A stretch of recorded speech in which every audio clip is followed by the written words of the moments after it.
उसकी पार्टी हमें जातीय जनगणना के माध्यम से कितनी जातियों में बांट करके हमारे समाज को और हमारे हरियाणा को तोड़ करके वो कहते हैं कि हम है ना हरियाणा का विकास करेंगे। असल में इन्होंने हरियाणा का विनाश किया है। मैं 1999 से 2004 के बीच में माताजी सुनता था कि ये 3 बाबू बेटों की सरकार है चौटाला की।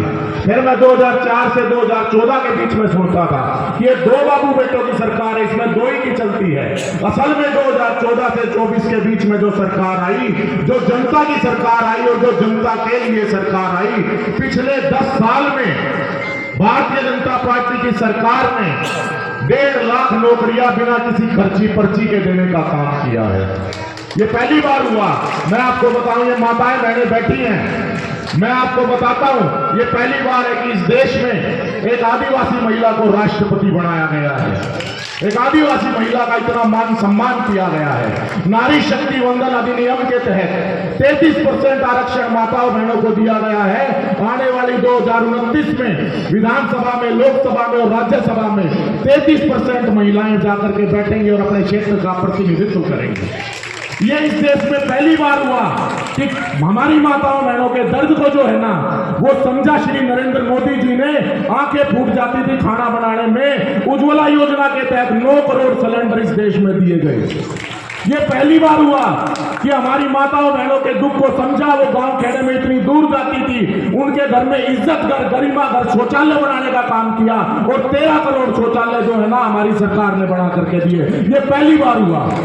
ये भी पहली बार हुआ 55 करोड़ जो है ना जनधन खाते खोले गए। ये भी पहली बार हुआ कि हमारी माताओं बहनों के नाम रजिस्ट्रियां करवाई गई। प्रधानमंत्री आवास योजना के तहत ज्यादा से ज्यादा रजिस्ट्रियां हमारी माताओं बहनों के नाम करवाई गई है। ये भी पहली बार हुआ कि हमारे जितने भी मुद्रा योजना के तहत लोन दिए गए, उसमें से अधिकतर लोन जो है वो माताओं बहनों को दिए गए। लाडली बहना, ड्रोन दीदी, लखपति दीदी, बैंक सखी, बिजली सखी, कितनी योजनाएं ऐसी हैं जो केवल माताओं बहनों के लिए समर्पित हमारे नरेंद्र मोदी जी ने की। ऐसी ना जाने कितनी योजनाएं हैं जो हमारी हमने जो है ना बहुत, मैं आपको 2014 से अगर शुरू करूं, हमारा बहुत लंबा चौड़ा काम है। विकास का कार्य हमारा बहुत लंबा चौड़ा है। बेटी बचाओ बेटी पढ़ाओ 2014 में प्रधानमंत्री ने शुरुआत की पानीपत की धरती से, और जो हरियाणा में जो है ना अनुपात बिगड़ गया था महिलाओं और पुरुषों का,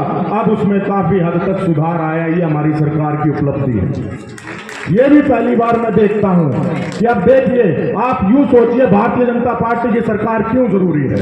हरियाणा के लिए भारतीय जनता पार्टी की सरकार मिशन है और कांग्रेस के लिए कमीशन है। मैं आपको बताऊं भारतीय जनता पार्टी की सरकार क्यों जरूरी है, ताकि इस देश को गजवाए हिंद, लव जिहाद, वोट जिहाद, रेल जिहाद, लैंड जिहाद, और इस देश को चादर और फादर से बचाया जा सके।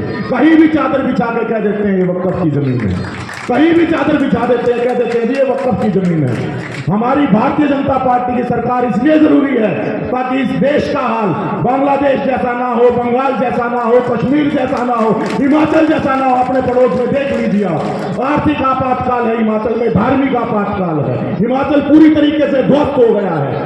ये हालत हिमाचल की हो गई है कि पूरी तरीके से हिमाचल में सारे दफ्तर बंद है और सरकार बिल्कुल ध्वस्त हो चुकी है। मैं ये चाहता हूं भारतीय जनता पार्टी की सरकार क्यों जरूरी है, ताकि आने वाले समय में आप अपने लिए, अपने बच्चों के लिए, शिक्षा के लिए, स्वास्थ्य के लिए, विकास के लिए आप जो है ना अपनी सरकार को लेकर के चले और आपके क्षेत्र का, आपके इलाके का और कालका का विकास हो सके। इसलिए भारतीय जनता पार्टी की सरकार को चुनिए। ये जितनी माताएं बहनें बैठी हैं, आपको बता दूं, 1 हफ्ते पहले हमारा मैनिफेस्टो अनाउंस हुआ है, जिसमें लाडो लक्ष्मी योजना के तहत 2100 रुपए से प्रत्येक बहन बेटी का जो है ना मान सम्मान भारतीय जनता पार्टी की हरियाणा सरकार करने जा रही है। उसमें लिखा हुआ है 2100 रुपए से मान सम्मान वो करेंगे। मुख्य जो वक्ता है वो हमारी माता जी हैं, बहुत बहुत धन्यवाद। मैं आपसे एक नारा लगवाता हूं, कालका की यही पुकार, शक्ति रानी अब की बार आपको बोलना है। कालका की यही पुकार, जन जन करे यही पुकार, मातृशक्ति की यही पुकार, युवा करे यही पुकार। भाई मेरा चेहरा याद रखना और मेरी बात याद करके वोट डाल देना। आपके क्षेत्र का विकास होगा, हरियाणा का विकास होगा। बहुत बहुत धन्यवाद। जय श्री राम।